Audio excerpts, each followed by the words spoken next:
one felt like a proper send off, and I could feel all the love. And then everyone coming up after to say how proud they were of me and just say goodbye to me, that meant a lot too. So that was definitely probably one of the other bigger moments of my career. Wow. When you talk Yeah. about grief, when you talk about grief within this portion of your journey, for someone listening who is maybe competing as well, like as such as yourself, like what advice can you offer to them who may be navigating grief but still have to stay committed to their prior commitments? It's hard. I mean, grief's one of those things like I still go through it today. It's and it'll hit you at random times, it'll hit you at really inconvenient times. There will be times where I'm at a shoot and I think of my grandpa who just passed away, and it sucks because it definitely comes in waves. There will be days where you wake up and someone who's been gone for 10 years, you just wake up and you're like, oh my God, I just want to hug for them right now. But I think that the number one thing that I've ever been told or heard is they wouldn't want you to be sad. When they were here, they never wanted you to be sad. They were the reason that they were cheering you up, keeping you happy, things like that. So I think it's important to remember that. And yes, you can miss them, and that is completely fine and valid, and you are completely in right to miss them. But keep in mind too, they wouldn't want you grieving over them to hold you back.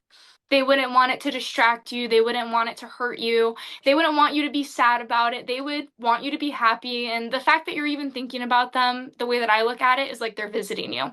When you wake up randomly and you're missing them, or something happens while you're training, studying, whatever, and it pops into your head, to me, that's them visiting you, and it's them letting you know, like, hey, I'm here. I'm thinking of you. I'm watching you, things like that. So it's definitely grief's a bitch. I don't know if I can curse on here, No, sorry. you're good. No, you're good. um, grief sucks though, for sure. It's unfortunate, and as much as I hate to say it, it doesn't usually get easier, but it's something that you learn to deal with and learn to kind of restructure in your brain to make it easier, if that makes sense. Yeah. So it's kind of just all about the way that you frame it and your perspective on it, because the scenery won't change, but how you look at it can, if that makes sense. Yeah. That was beautifully said. I like that. The scenery will change by how you perceive it. I like how you said that. I never heard that before. Now Yeah. I'm curious as well. So now you did BMX, you competed at arguably the highest levels.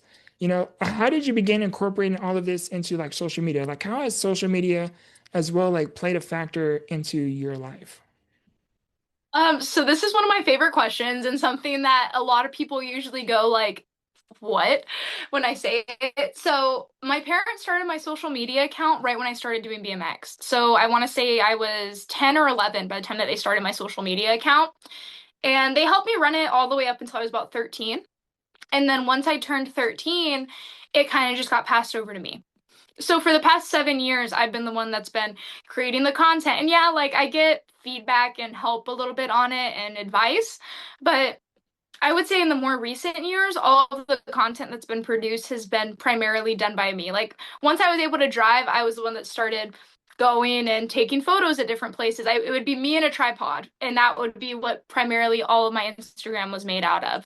And then when I would go to the track, I would have friends film or my dad film and things like that. But yeah, just I don't know. I think that social media right now in this day and age is something so important. And as much as we all hate it, and as much as people can claim that they hate it, at least, you're on it. And if you're on it and you're scrolling and you're watching these other people do things, why would you not put yourself out there? Because no one is doing exactly what you're doing. Like, yeah, plenty of girls BMX ride, but plenty of girls aren't showing the process to BMX riding.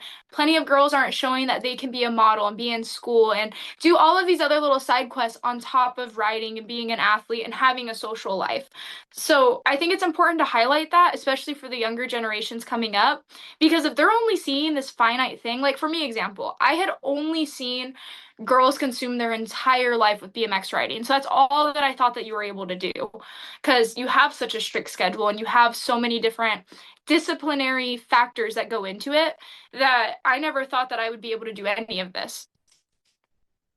So now that I am, like, yeah, it gets hectic. Yeah, it's a busy schedule and it's a busy life, but you're blessed to be able to have all of that busyness going on, and you're blessed to be able to experience all of it. So if my content can help anyone see that at all, that you can have a busy schedule, but you can still be active and focus on the areas that you want to focus on, then why would you not? Especially when it comes to promoting yourself and getting sponsorships, because at the end of the day, these sponsors are going to help you, whether it's bring in BMX if that's what your discipline is, or if it's going ahead and getting a clothing brand so you don't have to pay for clothes as much. If it's getting a drink brand, like for No Cap, No Cap's primarily become what I drink now. So I have my water and then I go ahead and I drink a No Cap soda. And it's from having to go out because this is literally what I'm always drinking.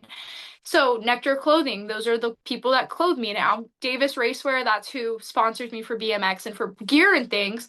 But people don't realize those are all expenses that you now don't have to pay because they're helping float your way of life because of the fact that you ride for them, you post for them, you tag them in your bio. Whatever the case is, whatever contracts that you decide to sign, they're on your own terms and you're the one that gets you to that point. No one's going to hold your hand and tell you, no, you got to post this and you got to do this and you got to do that. It just doesn't work that way. You have to be the one to go out and do it yourself. And that's the great thing with social media is no two accounts are ever going to look the exact same because something is always going to be done differently.